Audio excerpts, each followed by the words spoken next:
Our guest today is a doctor. He's been named among Time magazine's most 100 influential people in the world. He's a researcher in the area of social bioscience at Yale, and he's the co-author of a book called Connected: The Surprising Power of Our Social Networks.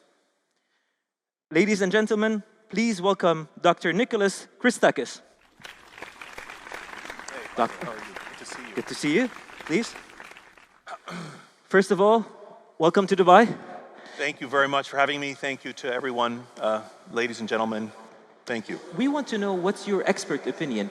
Can social media really create revolutions? I would say no. I would say no to that question. So I don't think that social media are a vehicle for changing people's behavior. I think they are a vehicle for disseminating information.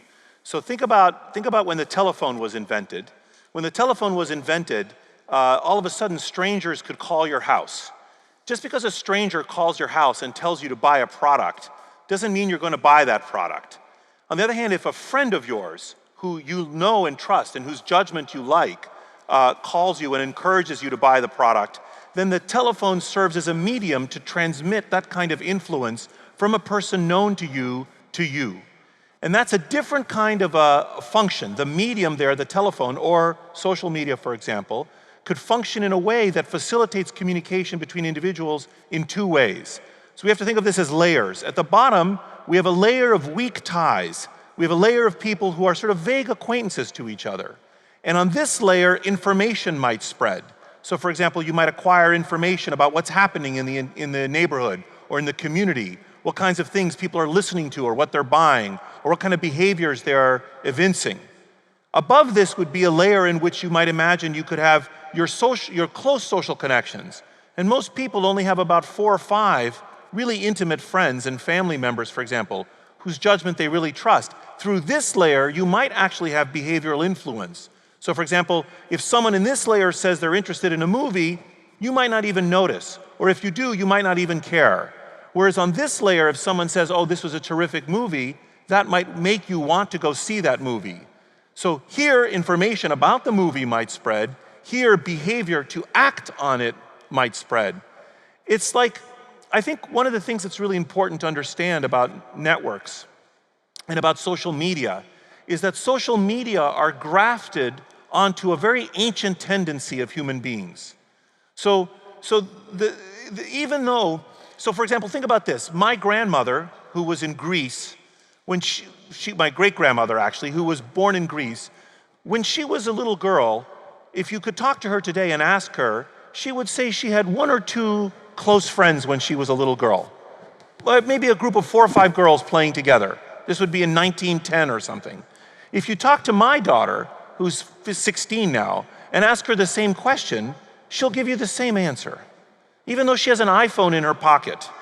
So the technology has changed many things, but there's some things that technology has not changed at all, and that's the human mind. And our capacity and our interest in friendship and our responsiveness to social influence, I would argue, is the same as it ever was. So what the social media does is it gives us new vehicles to communicate, and it creates a variety of new opportunities which we can discuss. But I don't think it fundamentally changes certain core attributes of our humanity. Ever since people started tweeting, ever since people got on Facebook, we see more activism. We see more people aggressively pursuing different causes. And I'm talking about even things like, you know, an endangered species or a flower in the Himalayas. You'll see somebody in Egypt kind of starting a group and tweeting about it. You know, is it narcissism perhaps? Is it just the fact that people are monitoring that does that make you more courageous? Or is it simply just allowing us to express views that we didn't see before? Which one is it, Doctor? So here's what I would say about this. I would say that, that there are certain deep aspects of human social connection which are entirely unchanged. So for example, we did a study in which we've done a number of studies, one of which is we looked at the genetics of human social interaction. So we explored the extent to which people are connected to each other and how do our genes guide the creation of friendships, face-to-face friendships, and also therefore online relationships. And we found a significant evidence that genes play a role in this process. And so that suggested to us, if that was the case, that actually if we could go back 10,000 years and study human beings 10,000 years ago, their networks perhaps should look just like ours. So that's exactly what we did, except we didn't go back 10,000 years. We went and we studied the social networks of the Hadza hunter-gatherers. This is a group of people that live in Tanzania, and they live like we did during the Pleistocene. They hunt and they gather for their food, they sleep out under the stars, they have no material possessions to speak of. And we painstakingly mapped their social networks. And what we found is that their social networks, despite the fact that in the intervening 10,000 years, we've invented agriculture, we've invented cities, we've invented telephony, their networks look just like ours.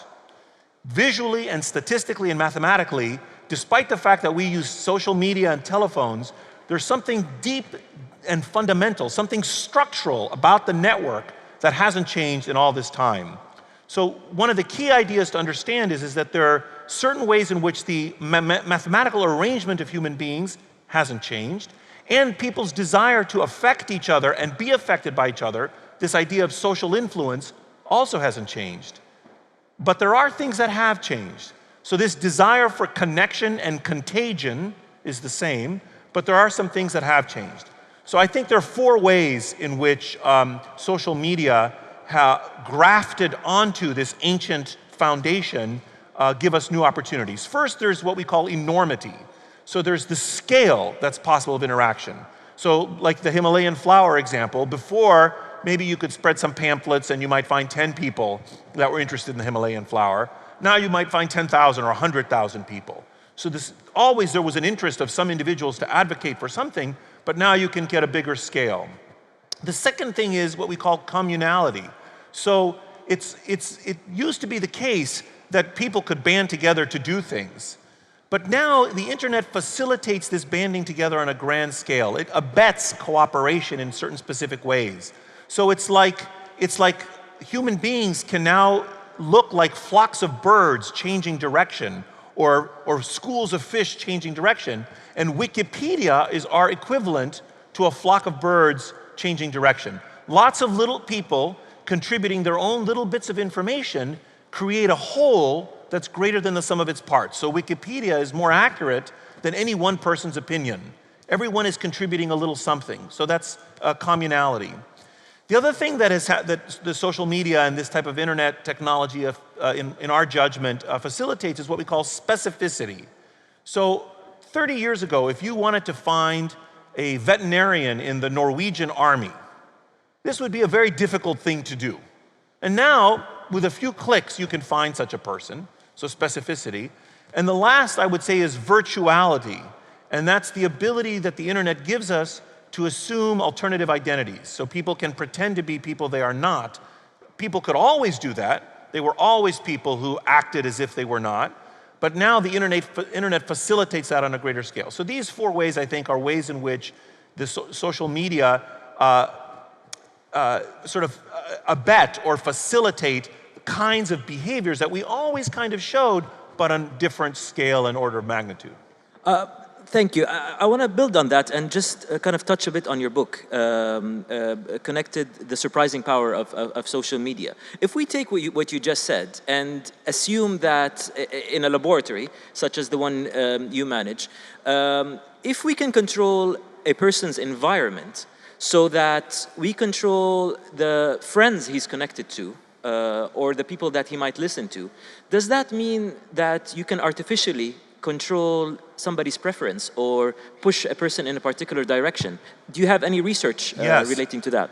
So we're doing lots of experiments, actually. So the question is, what can you do with this knowledge to make the world better? If you really understand human social interactions, can you intervene in the world to make it better? And the answer is yes. And there are two broad kinds of interventions, what we call connection interventions and contagion interventions. In connection interventions, you rewire the network. You attempt to cut ties between people or reintroduce people to each other. Or you take a group of people and you organize them one way as compared to another way. For example, you have workers that are working on a factory floor or engineers that are trying to invent things. How should those engineers be organized so you can make them the most creative, the most inventive engineers? Or how can you organize people so that they're the healthiest, for instance? The same people, different organization. So that's connection. Contagion says, look, it's difficult to change people's friendships. It's difficult to force people to be friends or connected, especially face-to-face. Online, it's a little easier to manipulate connections. So what we're going to do is we're going to accept the social ties as they are, but now we're going to try to facilitate the flow of information through the system. So we're going to manipulate social contagion. It's the difference like if you were in New York City and you were unsatisfied with the flow of water through the piping and plumbing system under the city. In a connection intervention, you would build new pumping stations and new pipes and rewire the network. In a contagion intervention, you would say, I accept this plumbing system, but I'm going to throw some switches to make optimal flow of the water through the system. So those are two broad categories.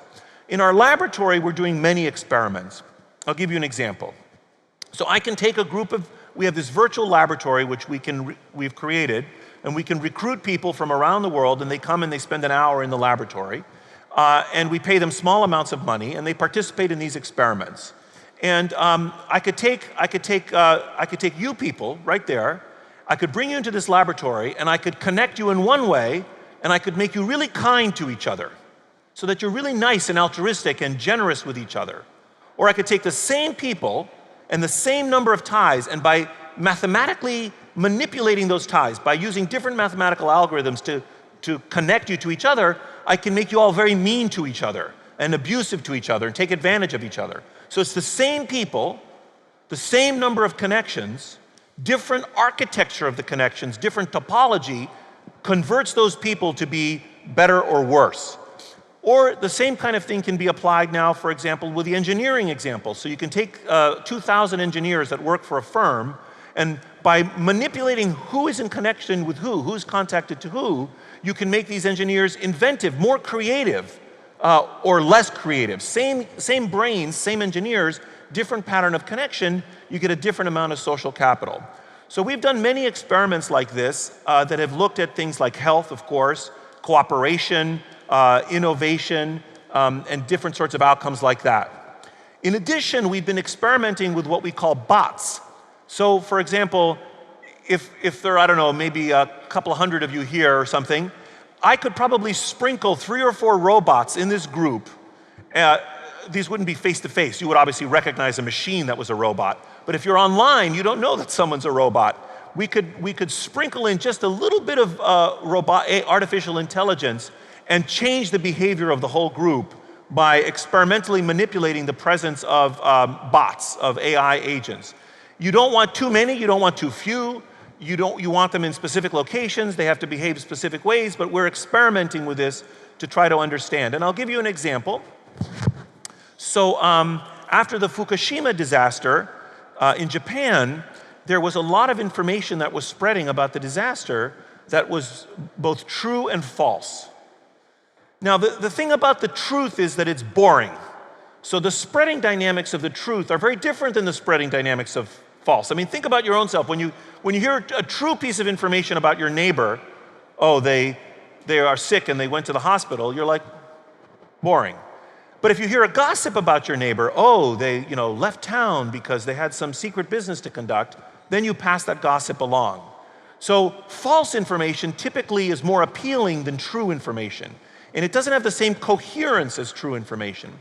So when you look at the spreading dynamics of true and false information on social networks, you often find that false information spreads faster and wider than true information. So the question is, if you're in Japan and you have the Fukushima disaster, how do you slow down or stop the spread of false information and increase the spread of useful, important information about where the radiation is and so forth? And so we have a number of ideas as to how to do that. One of the things you mentioned was, while I was reading up about you, is that social media can make us more obese. I'm guessing that's not because we sit down and tweet. I'm sure there's... Well, it can do that too. It can do that too. So how does social media, how could it possibly make us a bit more obese? So the obesity thing is interesting. One of the key intellectual ideas about networks that is important to understand, and in fact, one of the reasons we humans make social networks is that they function. Remember I talked about social learning. they function as a kind of social magnifying glass. One of the functions of networks is to magnify whatever they are seeded with. But they must be seeded. So a network will magnify Ebola. A network will magnify information. A network will magnify wealth. A network will magnify kindness and emotions or violence. A network will magnify all of those things, but it must be seeded. You can have an environment in which, like a bar, in which there's no violence, and then all of a sudden one person punches another, and the next thing you know, everyone is in the fight, right? The network has magnified the initial punch, but if that punch hadn't happened, there wouldn't necessarily have been any violence. Or think about Ebola. Everyone is fine until one person gets infected. The network doesn't give rise to the Ebola. The germ starts, infects someone in the network, and then the network magnifies it. If no one was connected to anyone else, nobody would get Ebola. It wouldn't spread from person to person. It's because of our connections that you get these types of communicable epidemic diseases. So I think there are ways in which our connections facilitate the flow of all kinds of phenomena, including obesity. So here's the argument that we made. There are a number of things in our society, in the United States, and it's in UAE, it's very similar, that are tending to make us more overweight. It's a move to a sedentary lifestyle, the declining real price of food. In the United States, about 80 years ago, people spent about 30 or 40% of their household budget buying food. Now it's about 10% in the United States, similar, I'm sure, here. And so it's cheaper to buy food, so we buy more of it.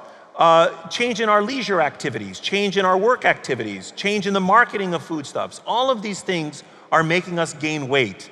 But our argument is that actually, now that the network has been seeded with weight gain, because of social learning type effects, we magnify it. So you look around you and you see that people are gaining weight, and it changes your ideas about what an acceptable body size is. Now you think, oh, that's a normal body size. And it makes you more relaxed about your own body size, and then you pass it on to the next person.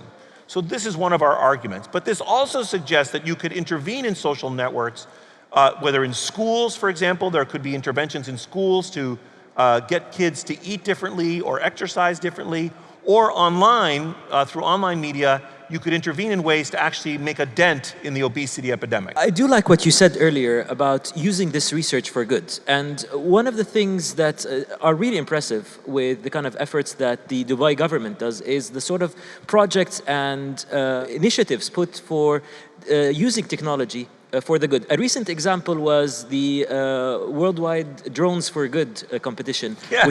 which happened last month, where it was fascinating to see all these young scientists coming from all over the world to develop useful uses for good for drones, which have been linked to wars and bombing people. And one of the things you mentioned in your research was that social media can help save lives.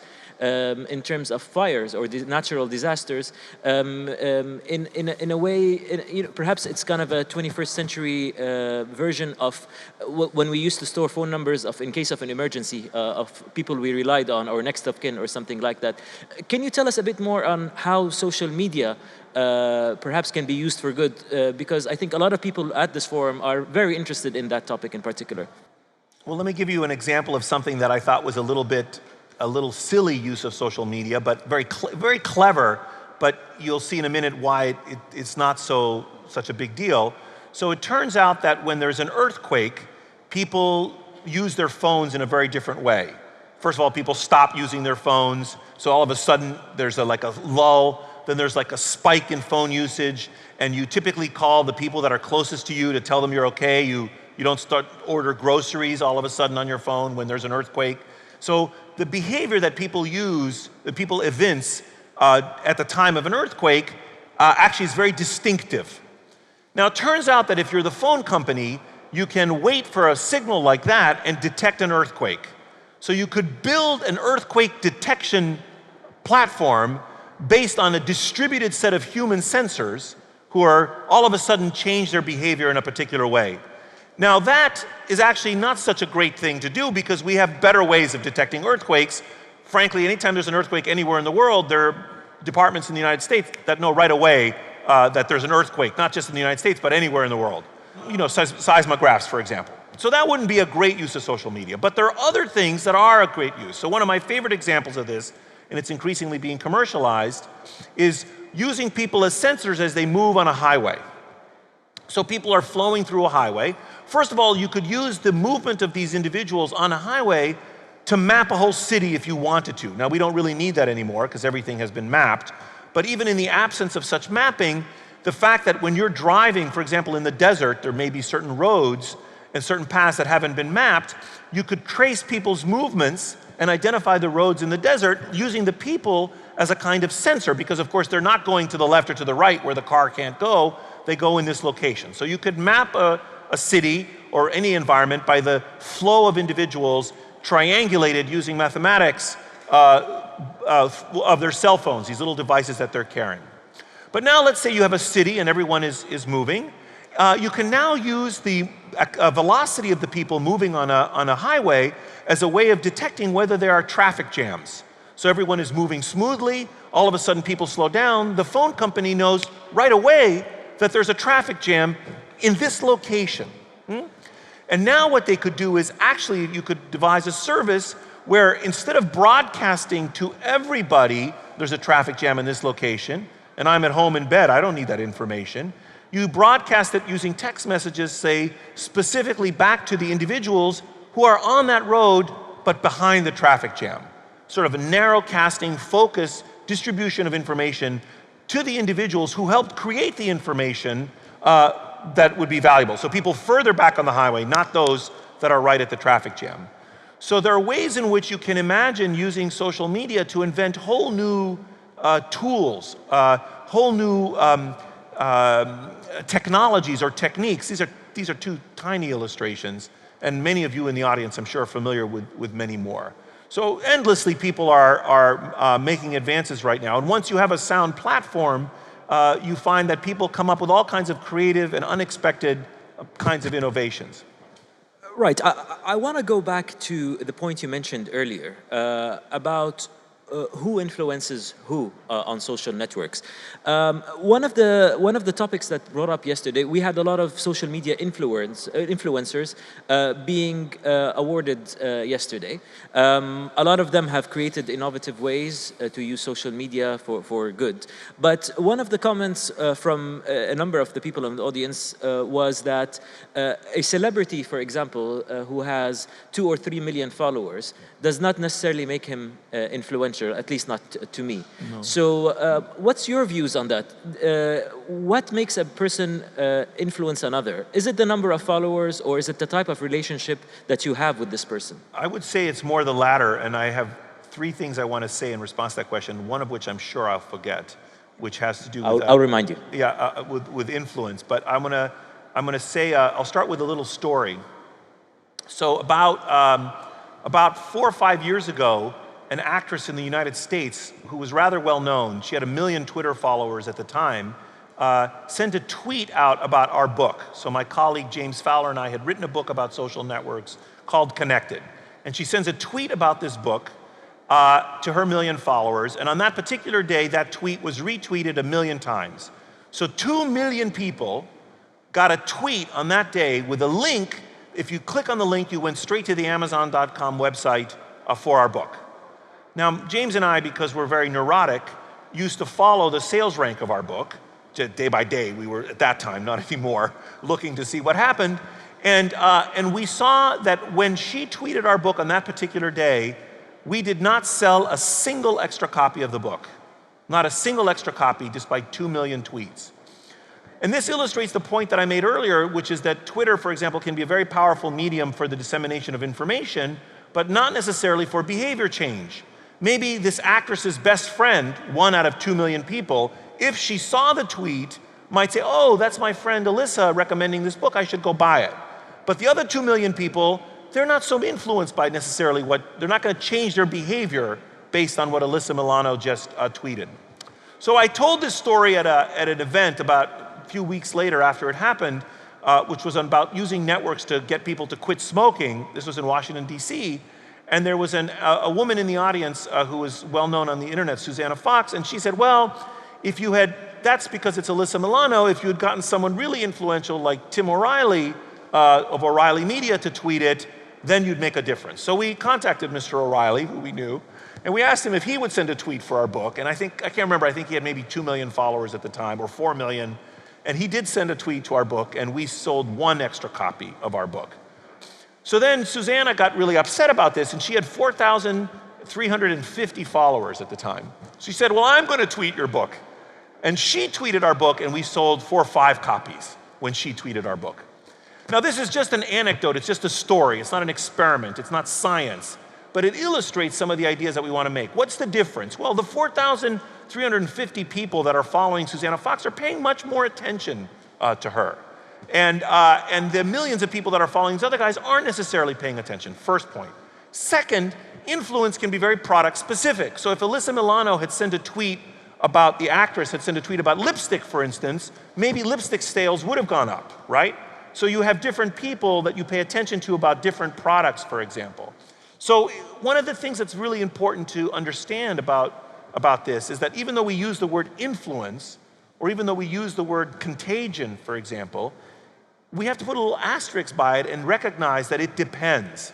So the paths through which information flows in this society are different than the paths through which germs flow in this society, which are different than the paths through which money flows in this society, which are different than the paths through which emotions flow in this society.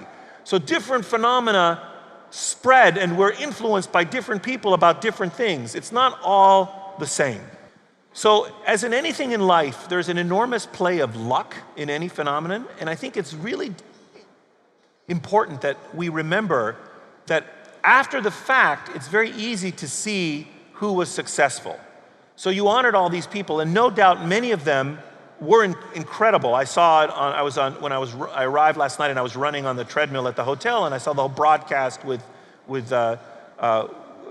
Al Maktoum, and I saw all of the, everyone.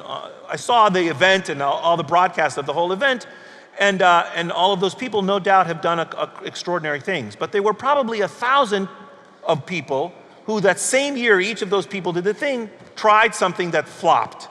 And so it's very tempting after the fact to go look at it and say, oh, these people succeeded, they must have done something special. Actually, oftentimes they didn't do anything special. They just won the lottery.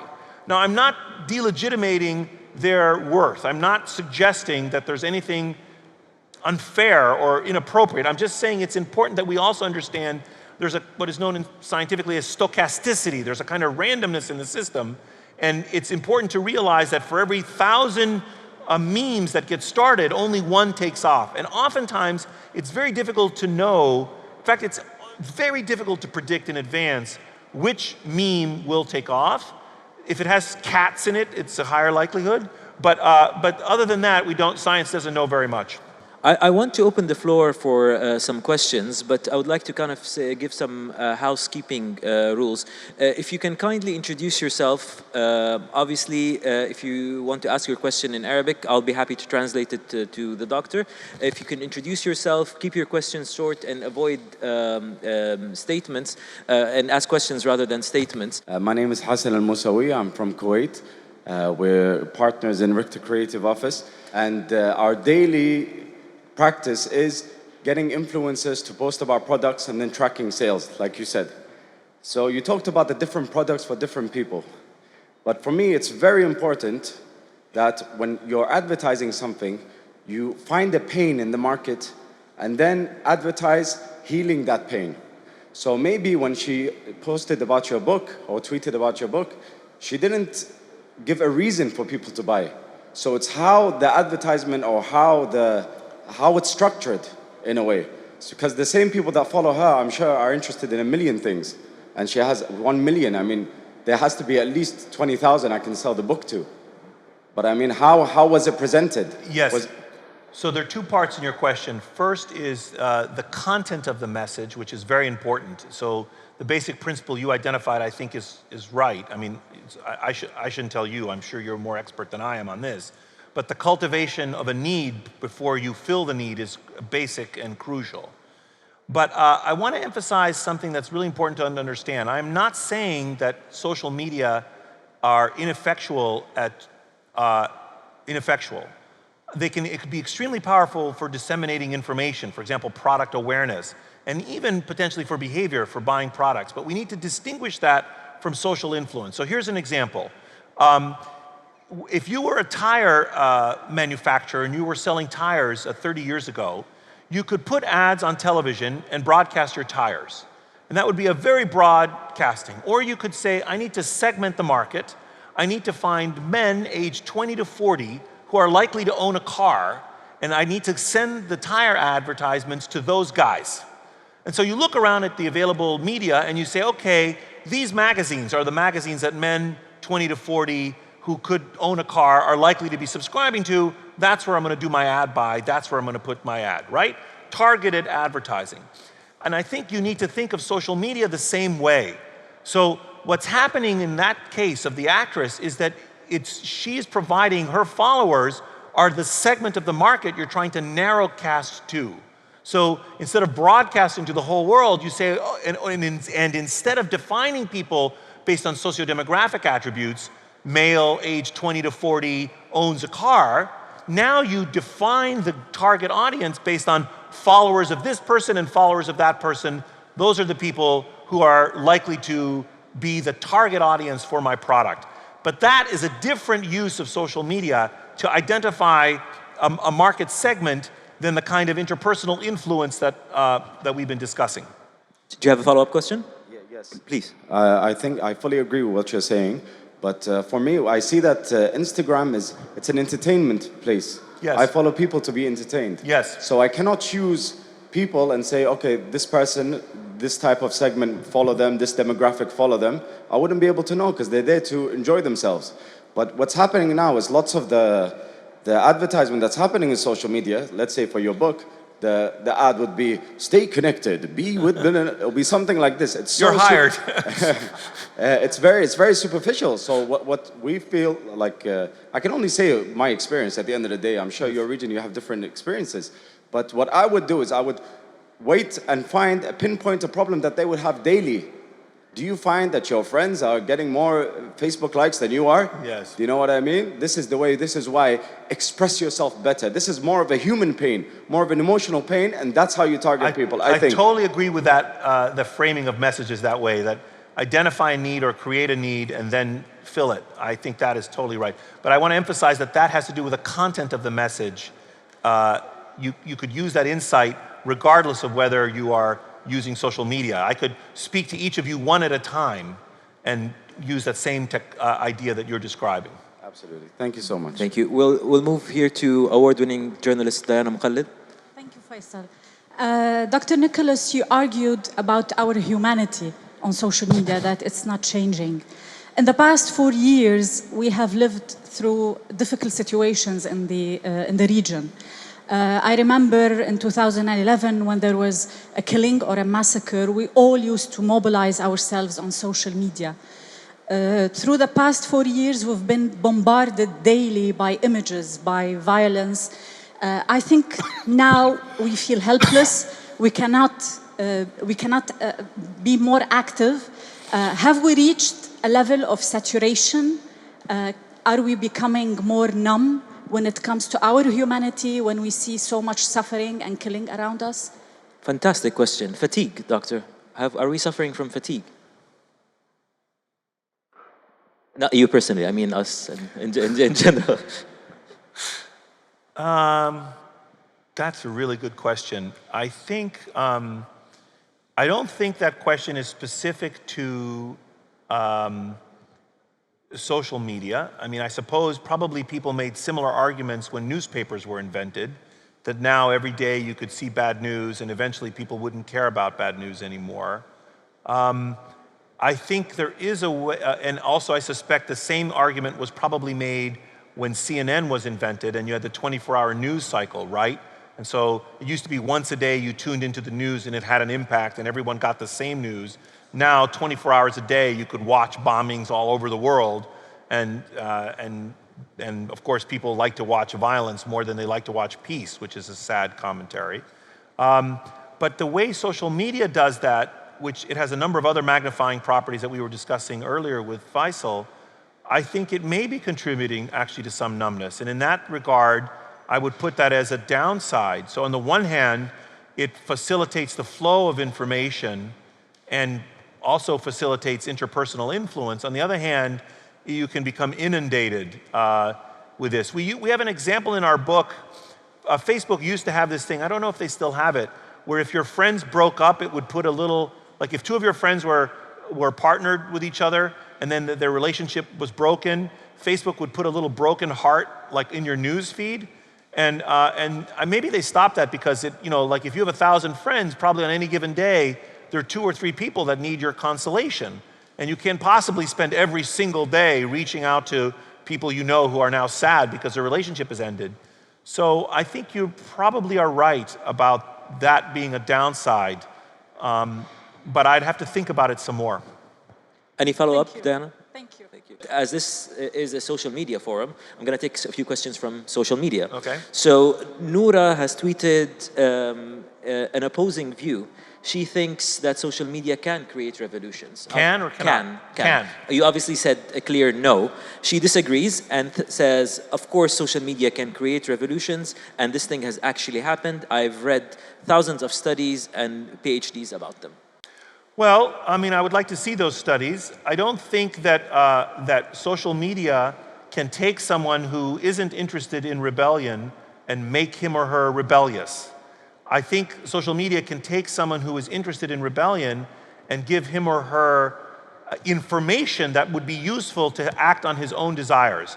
So for example, I would tell this person, you probably have no interest in buying a medical textbook.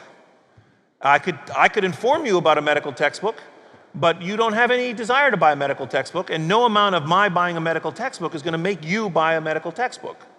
On the other hand, if you were thinking of buying a medical textbook, you were a medical student and you wanted to know, I need to go buy a book, which one should I get?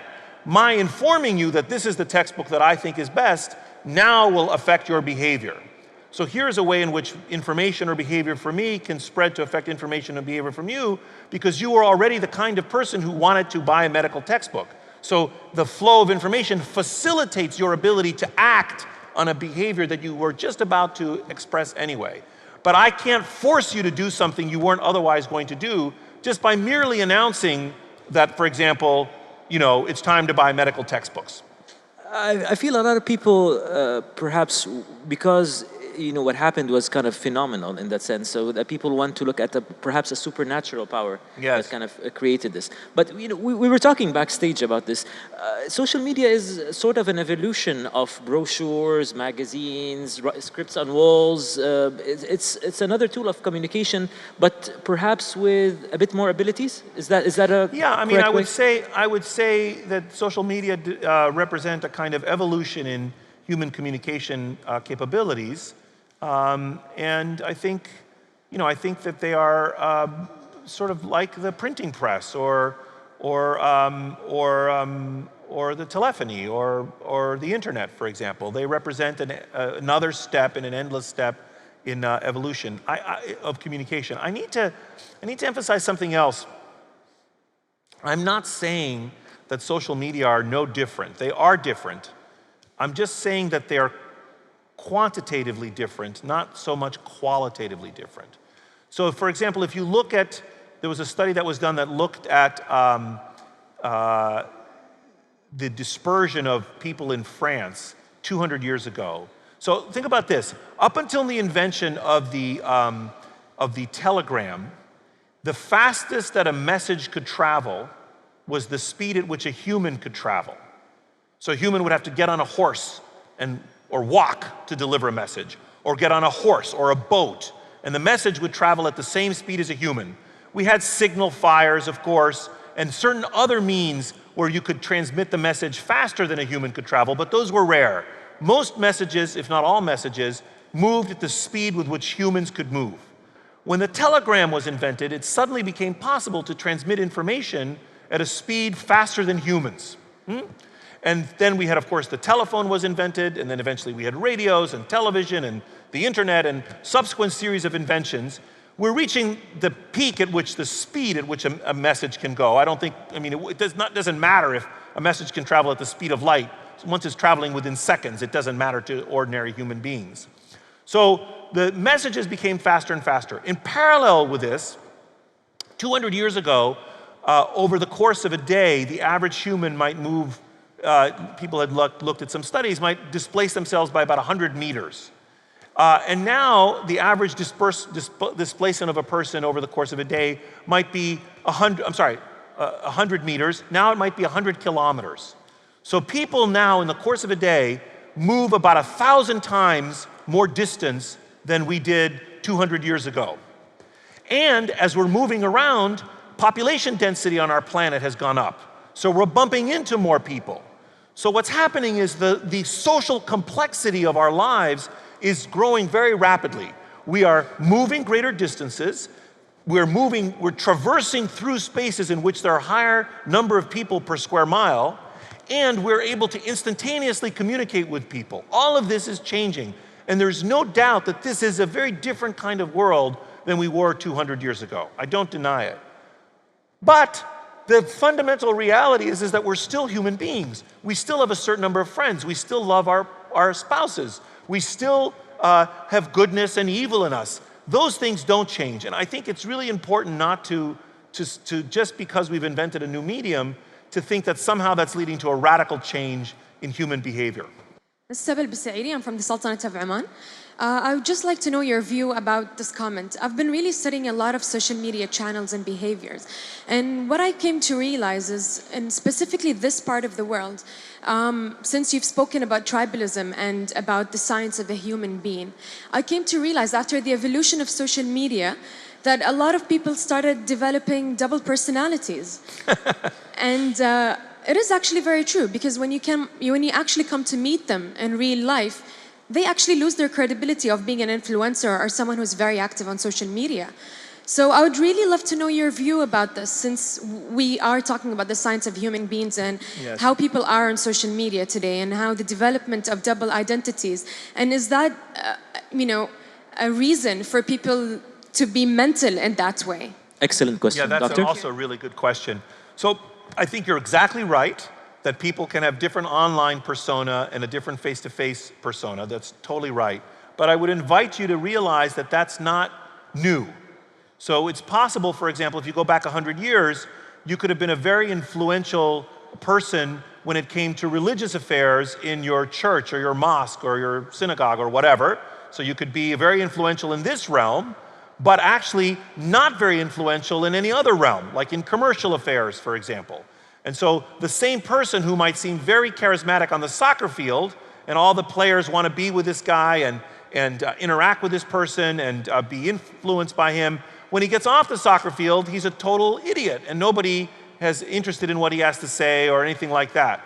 So people have had different arenas in which the same human being could be influential in one arena and not influential in another arena. And so I think that phenomenon has been around for a while. It's not new to social media. But I think you're exactly right to highlight what you just highlighted, that I think that people can cultivate a certain persona online that's very different than the persona that they have face-to-face. On that note, Doctor, I have to bring this very interesting conversation to an end. I want to apologize for all the people who wanted to ask questions. I'm very sorry, but I'm given instructions that we need to end this very engaging, really engaging talk. Thank you for answering so many questions, including a lot of my own. Thank you for having me. You've certainly ignited my will to rework on that book, hopefully with your guidance. Thank you for being an outstanding audience. Thank you for all your interesting questions. And thank you for showing us how social media can be used for the good. Thank you very much, Doctor. So much.